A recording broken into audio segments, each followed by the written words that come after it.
Saudara dan sahabat ya, dimanapun berada, eh, etnis Rohingya yang akhir-akhir ini menjadi heboh dan diperbincangkan oleh semua pihak yang ada di negeri ini, eh, menjadi sesuatu yang bagi saya itu tanda tanya besar ya, dan misteri juga dengan kedatangan etnis Rohingya ini yang konon kabarnya mereka itu di negaranya berada pada keadaan dan situasi yang menyedihkan. Sebagai sesama manusia, kita tentu saja prihatin ya. Karena kalau kita kembalikan kepada diri kita masing-masing, tentu saja ini adalah keadaan yang menyayat hati sanubari kita sebagai sesama manusia. Mengapa tidak, saudara? Etnis Rohingya ini berada pada keadaan dan situasi di mana di negaranya atau di tempat di mana mereka tinggal tidak diakui sebagai penduduk di situ.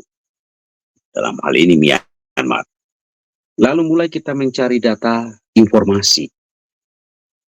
Bagaimana sesungguhnya dan seperti apa keberadaan etnis Rohingya ini yang merupakan ya tentu saja salah satu etnis atau suku bangsa di dunia di muka bumi Tuhan.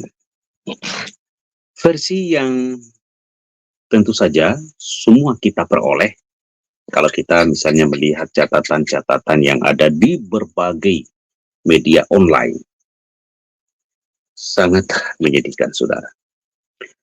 Tapi terlepas dari persoalan keadaan etnis Rohingya ini, saya ini, saudara, mulai mencari tahu beberapa informasi tentang keadaan dan situasi apa istilahnya lautan ya, yang di mana kita sebagai bangsa Indonesia ya, atau Pulau Sumatera yang paling ujung barat itu dengan jauhnya jarak lautan di mana lautan Andaman itu kalau nggak salah ya, yang menuju atau yang menghubungkan dengan katakanlah tempat di mana etnis Rohingya itu melakukan perjalanan ya atau pergerakan menuju Indonesia, wilayah Nusantara atau Indonesia ini. Tepatnya tentu saja ya, kalau mereka berlayar pasti yang akan dijumpai pertama yaitu Pulau Sumatera dan tepatnya di Aceh. Dan itu terjadi ya, sebagaimana dari tahun berapa, 2012 ya kalau nggak salah, nanti mohon koreksinya, itu sudah mulai berdatangan kemarin dengan embel-embel atau istilahnya terdampar. Tetapi saudara, kalau kita lihat dan kita cermati kapal mereka itu, dengan jumlah yang banyak di kapal itu, saudara, saya itu merenung juga, kok bisa bertahan. Dan keadaan, apa istilahnya, ombak ya, atau situasi lautan di Laut Andaman itu, kalau saya mencoba mencari tahu informasi ya, dan sekarang ini kan kita nggak kesulitan juga tuh untuk mencari informasi. Misalkan kalau saya lihat channel-channel YouTube yang membahas dan memperlihatkan keadaan lautan di Andaman itu yang tentu saja dilewati oleh etnis Rohingya ini dengan kapalnya ini, kurang meyakinkan, saudara. Kalau mereka dapat melewati, mohon maaf ya, lautan itu, saudara. Artinya, ini ada kemungkinan tertentu.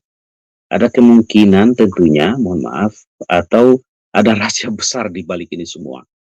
Belum lagi kita bicara soal bahan bakar.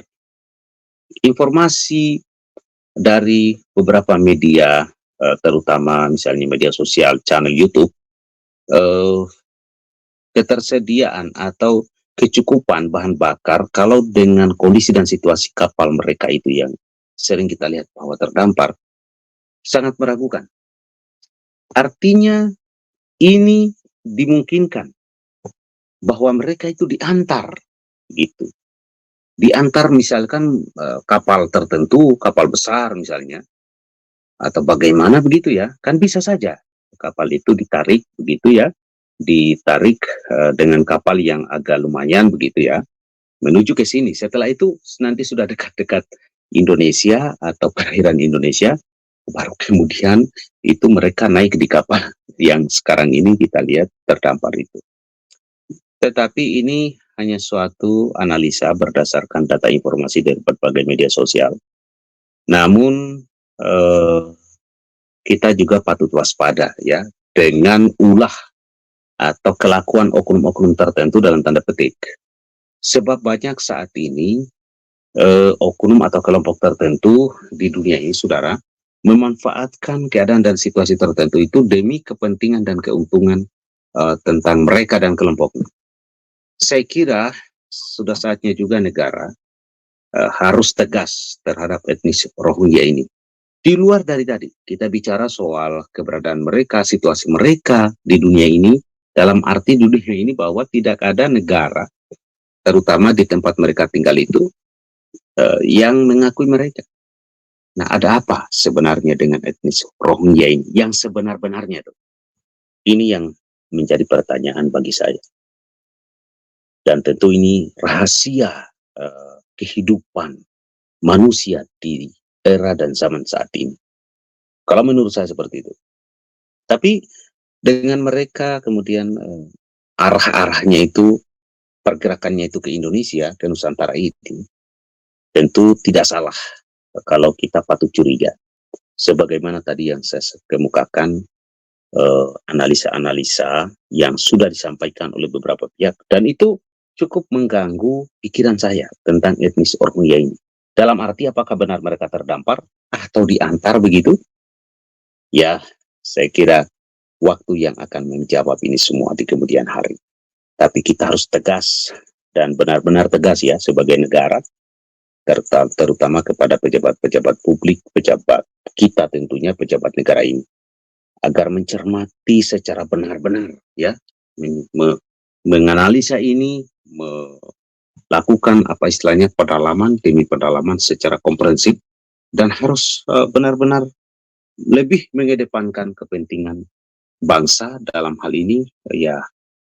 Kalau seandainya ini ada skenario tertentu, harus patut kita waspadai, dan tentu ya negara harus apa istilahnya fokus dan tidak memberikan ruang sedikit pun terhadap siapapun yang bisa mengganggu ya kenyamanan, kedamaian ya warga negara yang ada di Indonesia. Itu harapan saya, dan semoga ini saudara kurang dan lebihnya bisa menambah ya pikiran dan pandangan kita. Jangan lupa untuk senantiasa dukung channel Mimbar Suara Rakyat TV ini, like, share, dan komen. Assalamualaikum warahmatullahi wabarakatuh. Sampai berjumpa kembali. Merdeka, merdeka, dan tetap merdeka.